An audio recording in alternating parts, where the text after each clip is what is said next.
Well, Amanda Cerny, thank you so much for joining me today. I want to dive right in and just ask about the work that you have done with the UN and that organization, if you can tell me more about that. Yeah, that was something I was super excited to be able to collaborate with them. Obviously it's like, oh, the UN, like I get to work with the UN. But for me, I think it's one of those situations where you organically promote something and the things start gravitating towards you. And that's kind of how the relationship started with the UN, specifically towards environmental issues and wildlife issues. And for me, that's something I care greatly about. I've been vegan for over 10 years, so sustainable efforts are there, and animals are something I'm very passionate about. So that's something I was super excited to work with them on. And what I do is I provide a platform, I provide a voice, I help inspire my millions of followers to hopefully care about the topics as well, whether it's educational content that's lighthearted enough for them to adopt new ideas and learn and take the time to listen. But also whether it's a call to action, whether it's funding that they need for different projects or people getting more hands-on with things. One of the campaigns I did with them was the Wild for Life campaign. And that's just an example of being able to use my platform to generate more awareness about wildlife and the poaching issues and all the different issues wildlife faces, and allow my audience to learn about the topic and gravitate towards the website. Just my post alone generated 50% more traffic to the website and over 40 million views and people caring about the topic, which is awesome. And speaking of animals, first of all, my cat might jump on the table at any point because I can feel him walking around under here. But I'm also a huge fan of your dog because Dalmatians are my absolute all-time favorite dog. And I'm going to try not to go too off topic talking about animals because I feel like I could probably do that, but just wanted to He's right there. Yeah, I'm in bed doing this interview, by the way. That's at home life, but look at this guy, he's so cute. I'm obsessed. He's my best friend. He's so chill. He's so cute. Obviously, we are here today to talk about the power of female influence specifically. So I know you've probably been asked this a million times before, but what does being an influencer mean to you?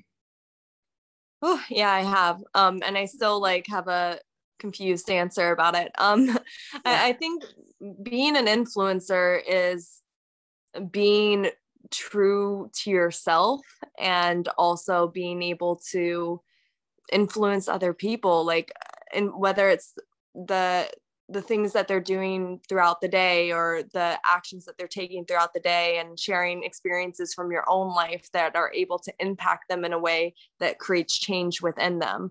It could also be just as simple as an emotion during the day. One of the things I do like to influence people on is maybe feeling a little bit happier during their day with all the stress and stuff that's going on in the world, and hopefully maybe influencing a smile or two. It can be simple, it can be really deep and impactful, but I think it's a balance, And why does the online space need women specifically?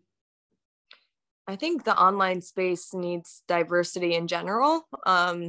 It's important to be able to hear voices of people, be able to be familiarized with everybody and appreciate them on a human level and create equality. It's definitely hugely important. And women have so much to add. We have so much knowledge to drop, so much to share. So for me, it's an obvious reason why it's important. Yeah, I couldn't agree more with that point about what you just said about it needing more diversity in general. I just think that's so true. But which other women of influence are you inspired by? I've always loved Angelina Jolie. Yeah, I'm obsessed. Anyone, it would be her. Yeah, exactly. I think she just is so awesome. One, she's so talented, but she's also such a good human, and or from what it seems, from what I see, like all the humanitarian work she does, how she uses the media in a way that positively impacts the world, and that's through her organically doing things, and that's what they have to report about because she's genuinely doing it, you know. So I think that's really cool. And even her just being a woman in business and producing and, you know, really just being hands-on with things and like taking that leadership role, I think is really inspiring. She's just such a multifaceted woman as well. Like, she's super talented in the entertainment industry. She's a fashion and beauty icon as well on top of all of that. And I think that actually kind of touches on something as well that I think is really important, because I think sometimes people like pigeonhole women into, oh, if you're going to be into philanthropy, then that's all you're into, and you can't actually also be, you know, into fashion and beauty, which people sometimes seem as quite frivolous things. Yeah. You get like, they love putting women in boxes. People love putting people in boxes in general, just so they can just feel like they understand them entirely, and that's all that there is to them, and they're very 2D, and it's just that, you know. It's like, I think that makes people feel safe of being able to do that, but they're missing out on so much, because that's one of the things throughout my career is just getting out of boxes. And that's honestly, like, luckily I get excited about that, and just being able, you know, that like fuels me to prove people wrong and just to show like what I can do, and just motivates me more. But for some people, it really just like holds them down and holds them back from like their true potential. So it happens a lot, especially with women. Like women embracing their sexuality, for instance, makes it so I can't like talk about philanthropy because what do I know? It's like, that's so silly. Like it's so naive to think that way. And it's, you know, it sucks because it can be limiting for people and collaborations, because it gives so much potential. So, you know, I think the world is thinking a little bit different now. I think we did have a lot of progress in that front, but it also allows, there's so much more room for growth and for leadership roles for women, for us to be taken seriously and be in a power position without being judged about being in that position. You know, it's like I feel like women are judged a lot more than men can be. Like, even if a CEO is on stage and just like, that's all she does, and that's like her entire career, there's going to be people being like, oh, her hair, you should have seen, like, who's doing that to a guy that's on stage? Like, you know, unless it's a toupee flopping around, like nobody's really talking about those things, you know. It's just like, so there's a lot more elements that women like are expected to be perfect in every single way, but it's just like, there's so much more that we could do, and nobody's perfect. Everybody's like always learning and growing. So there's a lot of different angles to this, that being pigeonholed and being put in buckets, that I'm coming left and right at it, because it does get frustrating, but also it's an opportunity to really prove people wrong. So yeah, and just touching on what you said about how men never get asked the same questions as women do, your other half is also somewhat of a social media influencer. Have you seen firsthand how the comments that he gets are kind of different from what you get? Well, luckily luckily my fan base has grown with me. They've been around for like a decade now, and obviously new people are coming in, but you see the new people that are coming in that are new fans and stuff, it's always pretty surface level. And you know, why would you expect anything else? Because there's their first introduction. A lot of people see a book, judge it by its cover, and then like, you know, if they stick around, they're able to read the novel and get to know more and appreciate the book a little bit more, you know?